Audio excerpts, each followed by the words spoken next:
What's good, everybody? Welcome back to Universal Teas. It's the People's Podcast with your girl, Toya. And this episode is called Sit Down and Be Quiet.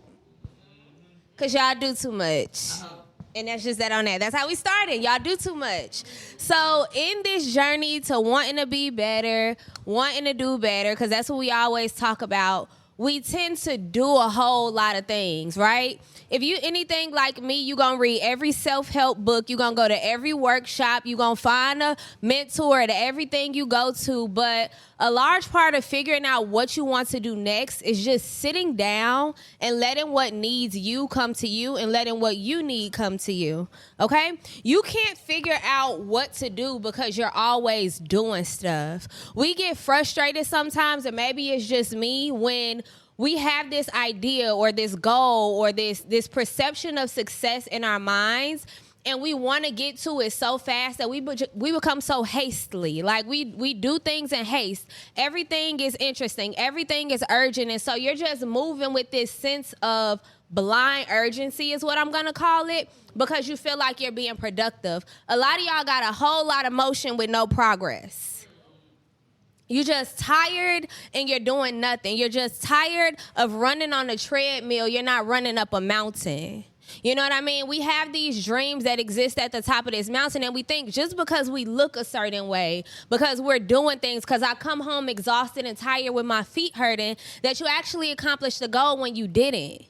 You need to sit down and figure out what moves you need to make. Be very intentional about what it is that you're doing, about the people that are around you, about the way that you speak, the things that you entertain, because those are the things that are going to get you to that mountaintop. A lot of us, y'all heard the story of the tortoise and the hare, where like was it the hare that was going fast?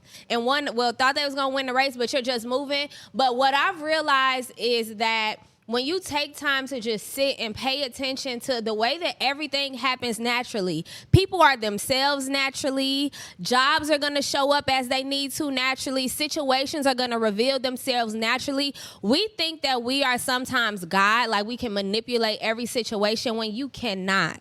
You're frustrated because you don't understand, but you're not giving yourself the time and the space and the liberty to understand, because you're constantly moving. You're constantly trying to interject or make your way into something. Hey, Connie girl, everybody was late, but I ain't gonna tell their business, even though I just did on this on here. But no, what I was mentioning was we try to do everything so quick and so fast, and we really think that we doing something because I say, girl, I'm tired. Girl, I've been moving since 6 o'clock this morning. I've been up since 5, and you've been up since 5 on bullshit. You've been up since 5 minding other people's business. You've been up since 5 working for somebody else when you really need to be working on what you're trying to do for you. Because when you come home at 5 o'clock at night, 8 o'clock at night, 10 o'clock at night, all you doing is complaining about what other people were doing. You're not coming home to work on you. You're not coming home trying to sit down, figure out how you're going to get out of this situation that you're complaining about. So you're just wasting time and you talking too much. Sit down and be quiet. You're wondering why things aren't going right. You're worried about why things aren't going right. But what you really need to do is sit down and figure out what's leading up to these things that aren't going right. What am I doing? What am I allowing? What am I participating in that is adding to the things that are going wrong? And don't forget, y'all know, y'all can also come to the mic if you want to talk, because I ain't trying to sit here and talk this whole time, baby. I'm going to get tired. But what I want y'all to know and understand is that sitting down can look different for everybody. And I know that everybody's lives are different. The things that people have to do and adhere to are very different. But when you sit down, even if it's just for a minute, let's say that there's chaos happening around you and you're trying to figure out how to be the best mom. You're trying to figure out how to deal with the conflict with a friend. Literally sit down, take a deep breath. Sitting down can be 10 seconds, or it can be 10 days, or it can be 10 months, or it can be 10 years. But sit down and figure out what it is that you need to do, how it is that you need to react. Because sometimes, I know that me and Jamie were just talking reactions. You probably don't need them all the time. We always think that we know that every action has a reaction, but you have to realize you're in charge of the reaction. The reaction is up to you, but you don't always have to have one. You know what I mean? Things happen and occur naturally, and we really need to give ourselves the confidence to know that we don't have to have our time and attention on everything. Come up to the mic. So I was just thinking about the silence. And I know for me, like, I get really scared of silence because of what I end up, like, feeling in my heart, in my stomach. And when it comes to reactions, like when someone comes at you with something, silence to me, for whatever reason, was taught that if I'm quiet, I'm allowing what is happening to happen to me. But really, the silence is almost more control than going back at it. And so I've really been trying to practice the pause, right? Because my ego wants to be like, no, you can't talk to me that way, or you can't do that, or you can't treat me this way. And my ego really wants to come at it. But at the end of the day, like, then they're controlling me. And that silent part is me controlling the situation. But I also think sitting in silence brings a lot of answers that we're not always ready for. Because when you're saying, like, am I coming home from work and really thinking about what I need to do to get to where I need to be? Well, then I need to cut out going out all the time. Then I need to cut out certain friends. Then I might need to cut out all this spending on Amazon, or I need to cut out all this other stuff that I'm doing to, like, sabotage where I'm trying to get. I want to get here, but I'm doing all this stuff. So sitting in silence, I feel like, brings that up, and we're just not always ready to face how we're sabotaging or what we're allowing in our lives. Yeah, I love that. And I'm thinking really hard because the word that sticks out to me is ego. And I usually am good for a definition. If you love me, can somebody look up the definition of the word ego? I don't have the definition, but I did see it. Ego is edging God out. Okay. And so whenever I think of my ego, it's always... just clutched her pearls. Can you say that again? Ego is what? Edging God out. So whenever our ego comes up, that's our... We don't want to hear, we don't want to trust, we don't want to hear what God... We want to hear what God has to say, and we're not trusting the situation. So we're edging him out, and this is all of my selfishness coming at that person or thing or situation. Okay. I'm a little, my spirit is tingling because ego, you said being in silence is uncomfortable. And that hit home for me because I've been in a space over the last maybe year or two where I've been in a lot of silence. I've been a lot like isolated. I haven't been out as much. I haven't been talking to people. And I've been learning naturally about myself. And a lot of the things that I've learned about myself have been very uncomfortable. I feel shame about them. I feel shame about the person that I used to be and the way that I used to handle situations. And I realized that sometimes when I'm confronted with the way that that person who I was handled situations, my ego reacts.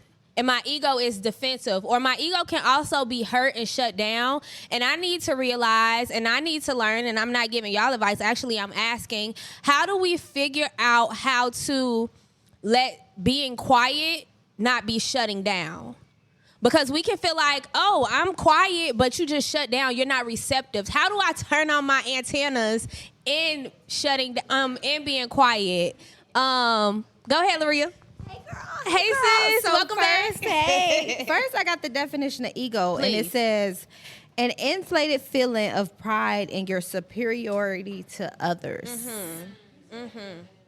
An inflated feeling of pride in your superiority to others. Like, you always got to be somewhere, do something, because you just feel like if you ain't on scene, it ain't popping. So, woo. Because you feel like you too superior. Your ego is like, I'm the boss, I'm in charge, I got to be here. Yeah. I got to be relevant. doing something. Yeah. Yeah, like... like Lativia, Destiny's Child. Not even like Kelly Michelle, Destiny's Child. No shade to Lativia. No shade. No shade. Wait, but what was your question? How do we what? How do we figure out how to be in this space where we're quiet but not shut down? Because shutting down is quiet. Or not feeling like, in the black community, especially with like us being educators, not feeling like somebody pulled your card. Yeah. Or like coming at Feeling When you exposed. quiet. But that openness, I feel like, is good. The openness is what makes us shut down. But sometimes staying quiet, go for observant. Like, so I'm one of those people I've learned in the past, I talk too much and I react Because it ain't going to pick up over there. Say it again. You know you ain't scared of a mic. Not at all. Okay, I'm just saying. I was just thinking, couldn't quiet go with observing and like pulling and like looking at the situation, obsessing the situation before you actually respond or do anything to it. I wouldn't. Couldn't it be the same, I would say? Yeah, and that's what we want it to be, though. We want it to be you're sitting down, you're observing, you're thinking about how to react. But for some of us, when we experience that shame in our silence, in our observations, it's like, oh, shit, I might have been the problem. How do we make ourselves not get shut down in our silence? Okay, I'm going to go back to, like, kind of touching on what you said, but how do we be silent without feeling away? Yeah. One, you have to be real with yourself and check your heart.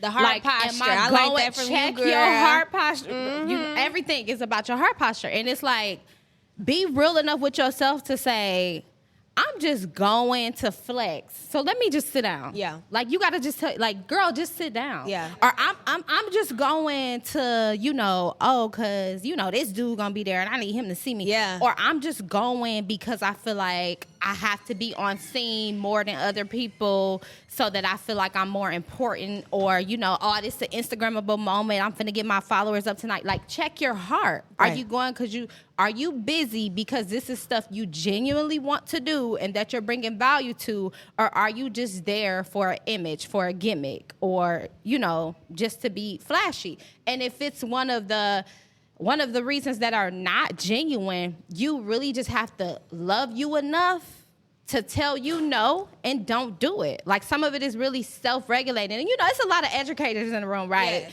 And the thing I noticed that a lot of us teachers, we don't be taking the advice we give our students. Nope.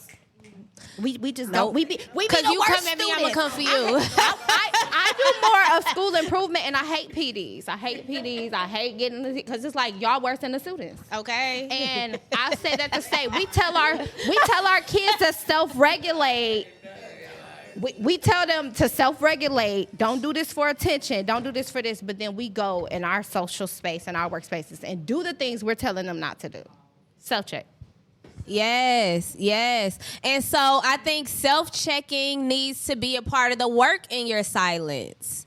That's what I'm getting from that. It's like, when you're silent, you might feel away. Everything about you is not good, no matter how much you love yourself. And we all want self-love. But there are some of your character traits that are not good that need to be worked on. And you need to really uncover and dig into why do you have that trait. I was listening to Sarah Jakes Roberts a while ago, and she was talking about character. And roughly what she was kind of getting at was that your character comes from some belief that is deeply rooted within you. And so you have to uncover that belief or that thing that you are trying to change in order to change character. Character is very hard to change. That is a part of who you are, but it's also a part of what you've been led to believe. And there's a part of my character that I really had to figure out, why am I like this? And I uncovered that a large part of that character flaw within myself was shame. I never wanted what I was ashamed of or what I feel like I've overcome. Like, I've graduated out of that season, but if it's brought up, I still feel shame. So I want to mask this. So this character flaw is the way that I do that. So covering that deep-rooted belief in your character traits is, I think that's the key to changing character and habits. What you thinking, Dominique? So I'm gonna kind of speak on that and like wrap some other stuff up that we spoke about. Okay. Because one of my characteristics is that I am a responder. All the time. We know, friend.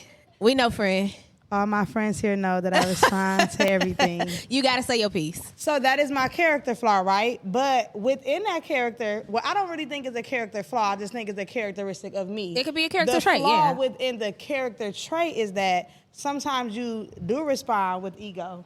Yes. Or with, like, again, feeling like you ain't about to pull You my coming cards, at you're not me, coming for yup. You gonna match that energy. And sometimes, with everybody knowing I respond, when I don't respond, people feel like they do have a one-up on me. So it really be hard for me to sit in that. like, damn, do I respond? Because I don't want this person to think they got a one up on me. But why do you care if they got a one up? Or do I just sit because that's not me? Because another character of me, I just got pulled over the other day and I had to tell my baby that officer just stood on me and I don't like to feel like I got stood on. Yeah. That's a character trait of me. So my question then is, because I do feel like not everything, but 98% of things need a response. Okay. But that's a high percentage. Just like I'm 98% right all the time. But we're not talking about that. We're not talking about that. But so how do you, because I do feel like it is necessary to respond. So how do you, one, decipher between what is necessary to respond to and what is not? Because sometimes you do need to let people know, like, hey, this is a boundary for me. So that is something that I absolutely have to respond to. I can't keep letting it go because you're crossing a boundary and that's going to cause me to react. Right.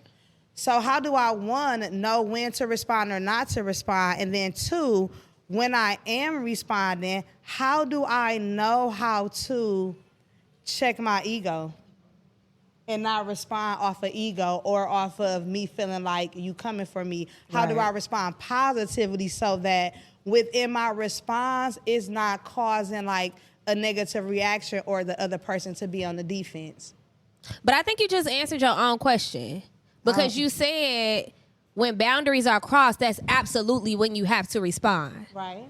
So you need to have clear, what are your boundaries? What are some things like this is going to affect who Dominique is and this is why? So anytime somebody says this, I got to say something back. You need to have those clear. But, So, Yeah. okay, that's answering my first Or question. not But then just my when somebody second hurt question Dominique's is, feelings. my second question is then, how do I respond? Like, how do I become more observant? Like Robbie said, how do I become more observant so that I'm not responding out of ego? How do I like step back from the situation and kind of be able to assess like, okay, Toya, my friend, I know she didn't mean it in that way. So how do I respond in like not a negative way? So then like we not into it. Like, cause my responses usually make me be into it with people. And I don't want to continue to respond like that. Okay, yeah, see? Come on, Larissa. Help me out. Cause I don't want to be into it with my friends cause I love them real bad.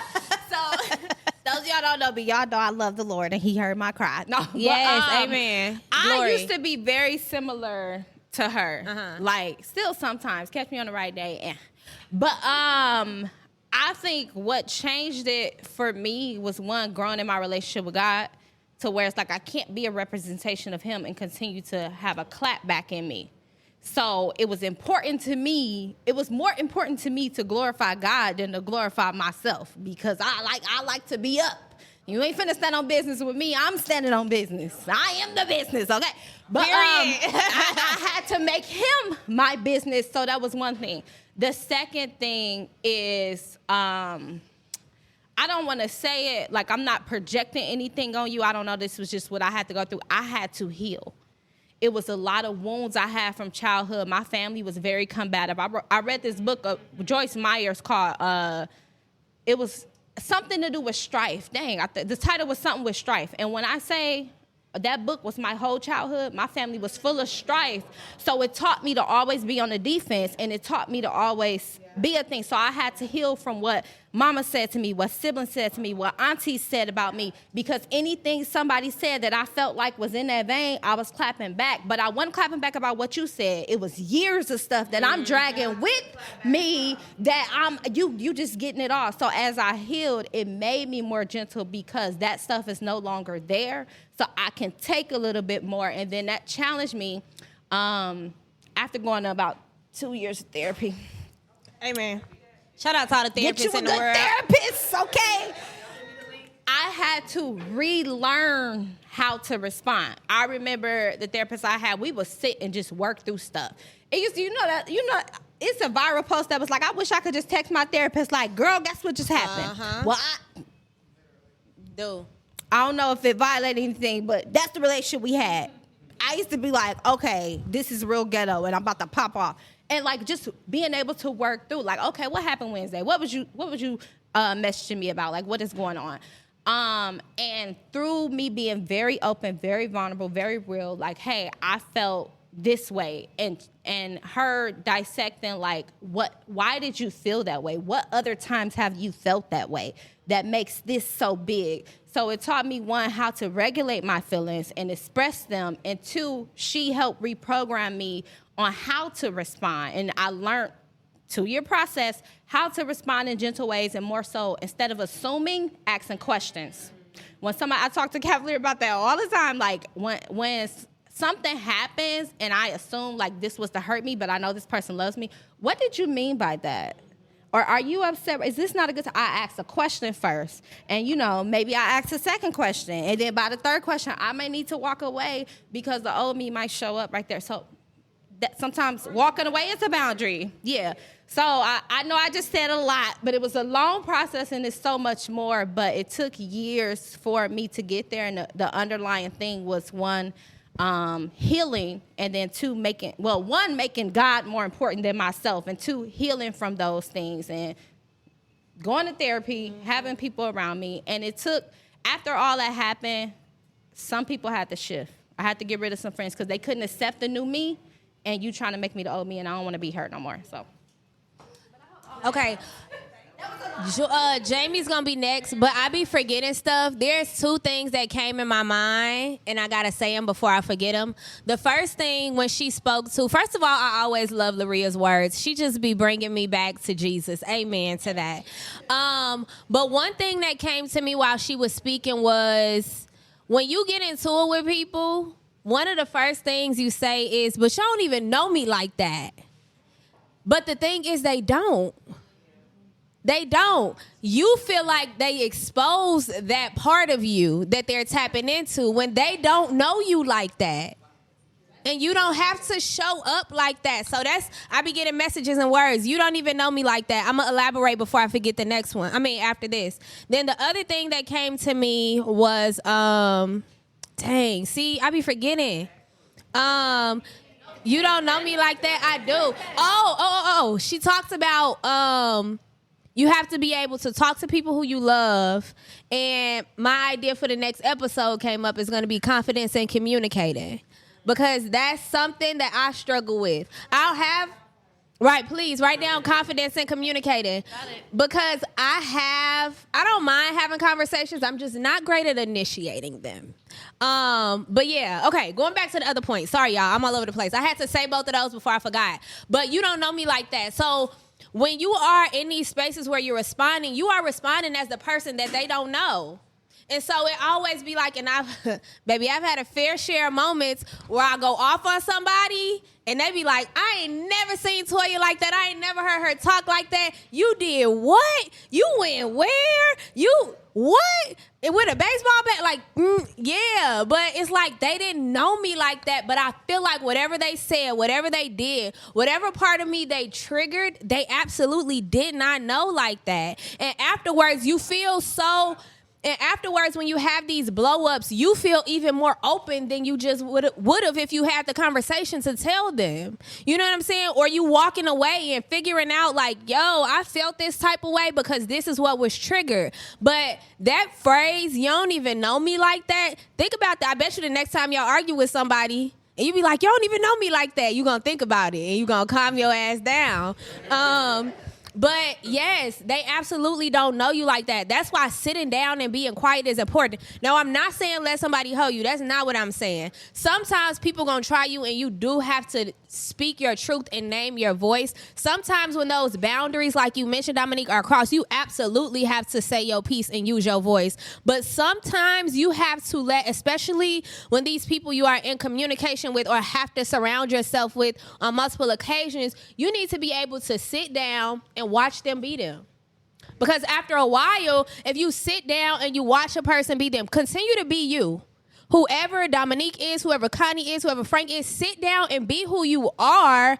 But you have to understand that everybody is going to be them too. And you have to be so in tune with who Toya is and what my triggers are, what makes me comfortable, what makes me uncomfortable. When does my intuition start ticking in? Because that is when you're able to say, I've watched this long enough, I've dealt with you long enough, and I don't really think that resonates with who I am and where I'm going. So a lot of sitting down is, like Vogue said, that work of observation. You got 2 ears, 2 outs, and 1 mouth for a reason. You should watch and listen twice as much as you talk. Sit down and be quiet. Sit down and be quiet. Sit down and be quiet, because that is when you learn. Think about even meditation, or if you in a room for a long time, if we all sat down right now and be quiet, we would know what song is playing. I can't hear what song is playing because I'm sitting here talking. I don't know if this song resonates with me. I don't know if I like the music that's playing because I'm not listening. And I look at Connie trying to figure out what song playing. You know what I'm saying? So being quiet literally is the work of observation and listening. And not just listening to what's around you, but listening to what's happening within you. And knowing that shit is sometimes going to be uncomfortable. It's going to be like, swear to God, I'm manipulative on accident. Swear to God, I'm playing people. Like, you know what I mean? And so it's okay. Because now you have this awareness, this sense of awareness where you can go into the world and be like, I know that in this situation, I'm usually trying to get my way. So let me actually just pay attention to what's happening and see what lane works for me versus trying to merge or like fit into a lane that's not really yours and manipulate a lane that's already there. Go create your own. You know what I'm saying? And so sitting down and being quiet is literally tapping into what is inside you and being open to everything that's inside you. Not just the way where you can say, you know what I'm saying? I'm a great friend because I'm always there, but you always there talking shit. Like, I'm a great friend because I don't know, I bought you something for your birthday, but that's not even something I like. Like, you know what I mean? So being quiet and observant and listening, that's how you build relationships. Be quiet around the people that you love. Can we sit in a room and just be quiet together and not just watch how you do you and you watch how I do me? And you know what I'm saying? Maybe we like drinking wine. Maybe we gonna smoke some hookah. Maybe you know what I mean? Just let things be. You don't always have to dominate spaces. If you feel like, and this might be contrary, tell me if you disagree. I know we have this terminology is you should walk into every room like you own the place. I don't agree with that. Some rooms you need to walk in, sit your ass down, and pay attention to what's happening. Uh-oh. Come on, with the church finger. Okay. Go ahead. So, when you said you don't always have to be in a place when you're speaking and all of that. You don't always have to dominate the space. But sometimes if you go in a space and you quiet, people swear you think you too good. That is true. People be like, why she, you know, you or think like you all that? Why she come in ain't say nothing ain't say nothing, or just over there ain't participating, and it be like, what y'all want me to, like? I dealt with that like when after my mom passed, I just became a whole different person for a season, and it just was what it was. You got over, you didn't, whatever. Right. Bye. But during that time, like I showed up different, and I lost a lot of friendships because of, or like people misjudged me because it's like, I'm here on my last leg, and everybody in the room acting like I'm too good. Like, this ain't about you. I got stuff going on to where I ain't been out the house in 3 weeks, okay? Yep. I ain't combed through my hair in a month, and I just mustered up the strength to be here, and everybody want to act like people that don't know or don't know you, like you're acting weird. So how do a person navigate that when people think you being weird because you quiet? Go ahead, Jamie. I got a thought, but I want to hear yours first. People project their insecurities on everyone. Yes. So you're sitting there quiet. I'm going to project that you think you're better than me because I don't feel good. Right. Because I don't understand why you're being quiet. I need to be loud. I need to be A, B, and C to be seen and felt. And I feel weird that you're sitting there quiet. So I'm going to judge you because there's something inside me that can't handle what you're doing. The biggest thing I have learned this year, the more you become a best friend with yourself, I'm not a great person all the time, right? Mm-hmm. I am super messy sometimes. I make a lot of mistakes. The more you become a best friend with yourself, no matter what anyone says to you, you're going to be like, okay, and? Because I know that about myself. So when someone comes at you with things, let me get my notes because I've been taking notes. So like the shame thing, it's really because we haven't quite accepted who we are at our core. And once we accept everything we are at our core, when people come at us, so often we're going to start to see that they're projecting their anger on us. They're projecting their shadow on us. They're projecting whatever we're doing is pissing them off. Whatever we're doing is triggering something inside them. And as much as the silence is like, it's the shame, right? Like, so often we don't want to see our shame, but like, why? I mean, I didn't want to see my shame for a long time. I got a whole story. Right? Embarrassment, shame, embarrassment. But like, if one of our friends came to us, wouldn't we accept them with open arms? Wouldn't we just love on our friend? Wouldn't we say, oh my gosh, I'm here for you. You are great. You have done so much. Why can't we do that for ourselves? And once you truly sit down with God, right? The edging God out, like with God, like sit down. I am not great. I have made a lot of mistakes. I have hurt people. I have done things I should not have. But once you can truly accept that, no one can get to you.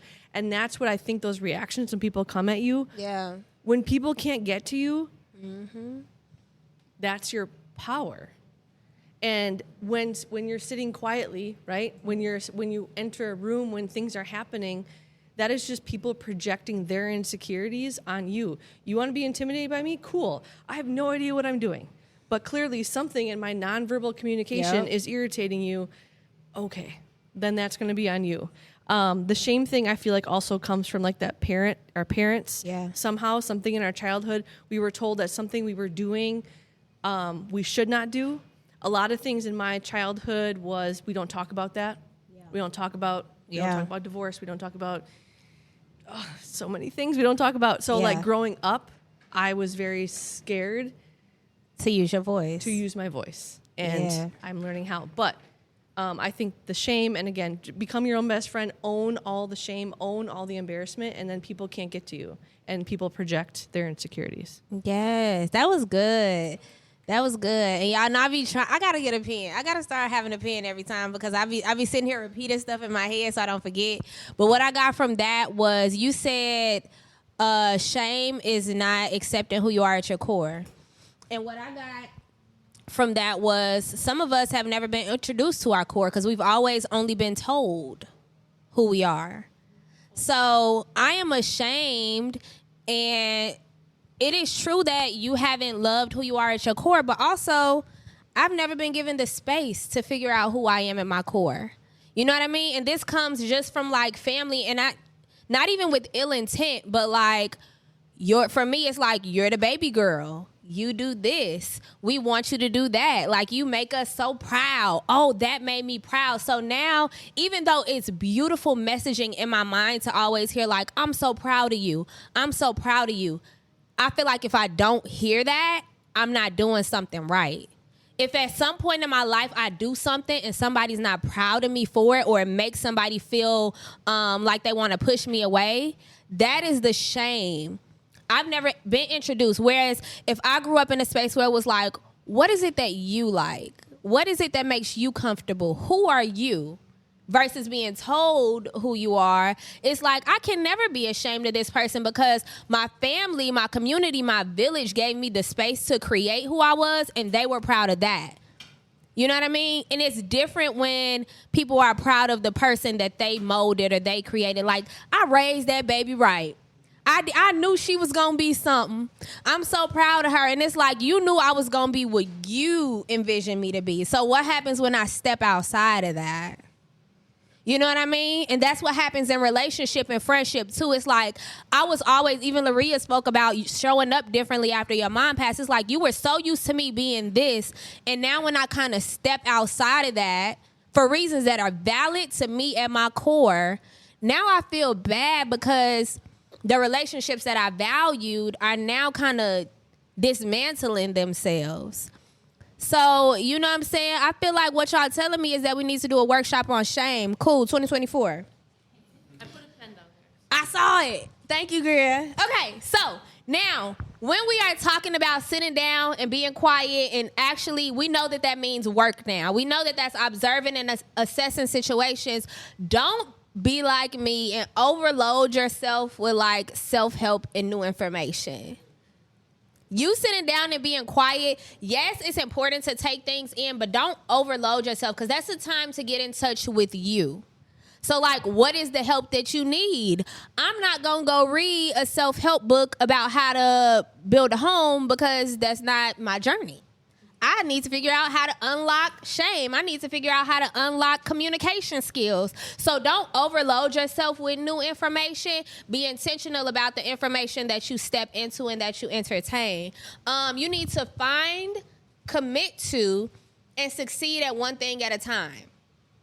All the information that you get is not needed. You got to be able to figure out how to push some things to the side and categorize and put them in a file cabinet. Thank you for that information. I'm not ready to act on it right now. You need to figure out how to do that in spaces and situations, because we get all of this information. We're going to read every book, and you like, I read 50 books this year. None of them had anything to do with you dealing with being a user.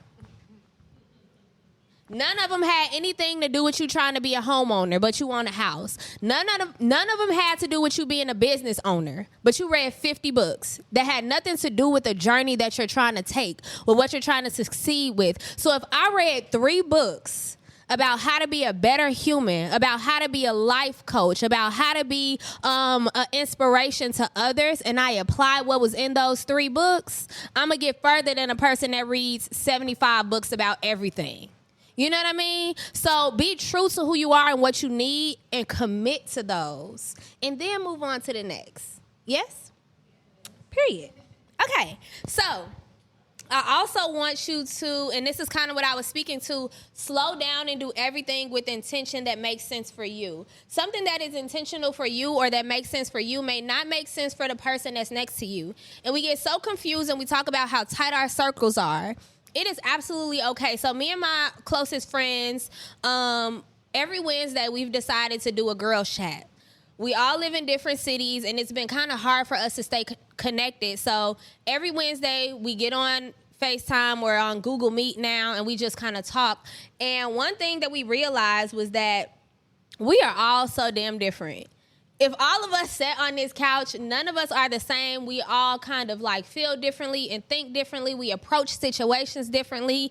But our connection is so intentional because we give space for that. Like, one of my friends will pick up and like cut all her hair off and move to Hawaii for a year just because she felt like it on a random Wednesday. Whereas me, I'm like, did you plan that out? Do you know what the weather's like? Like, have you packed for that? And so, but at the core, if I need something, they're here. Like in that same friend group, I was struggling a couple years ago.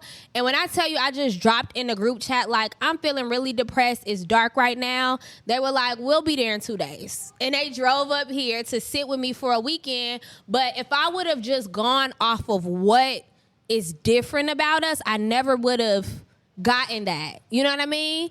And so you really have to be intentional about everything.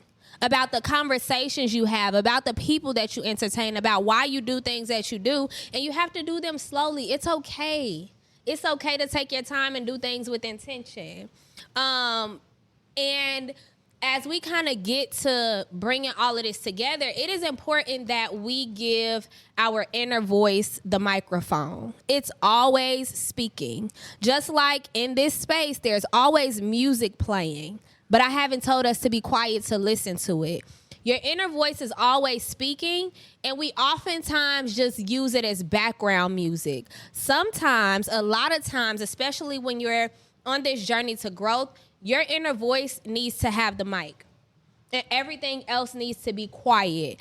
And then once you hear what your inner voice is saying to you or telling to you or revealing about who you are, you need to seek guidance on that. Because everybody's going to give you advice from what they see on the outside.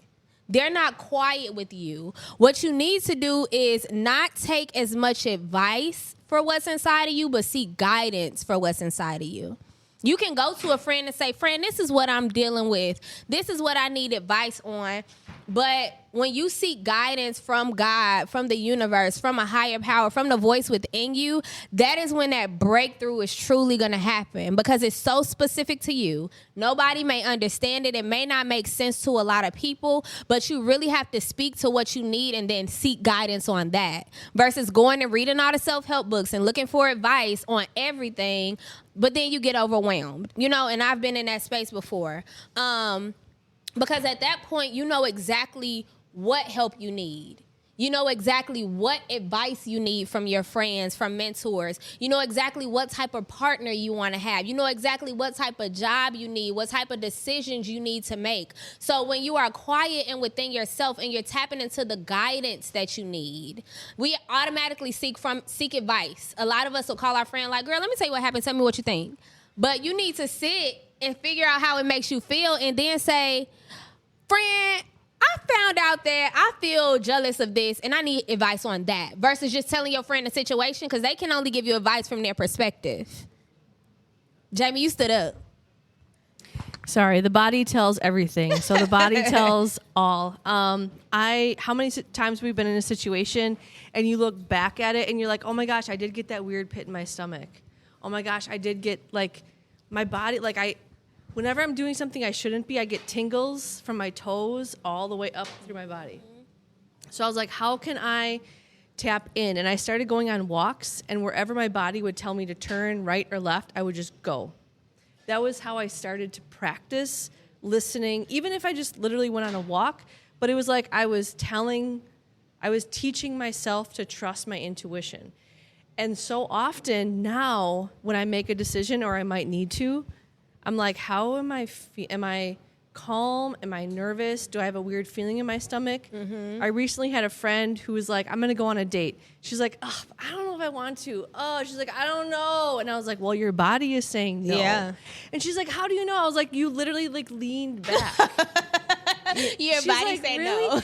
And so I think the more we trust, like I watched something that said how does your body feel when you're happy, when you're sad, or when it's a yes, when it's a no, and when it's a maybe. If it's a yes, I just feel light. Like everything just feels light and great. When it's a no, I get that annoying feeling in my stomach, like I'm sick a little bit, and it feels like there's pins and needles in my body. Yeah. And if it's a maybe, I don't really feel either of those things, but right now I'm saying a maybe is a no until it feels light. Yeah. So, but the body tells everything. Agreed. Because, baby, your body be knowing, and sometimes we go against that.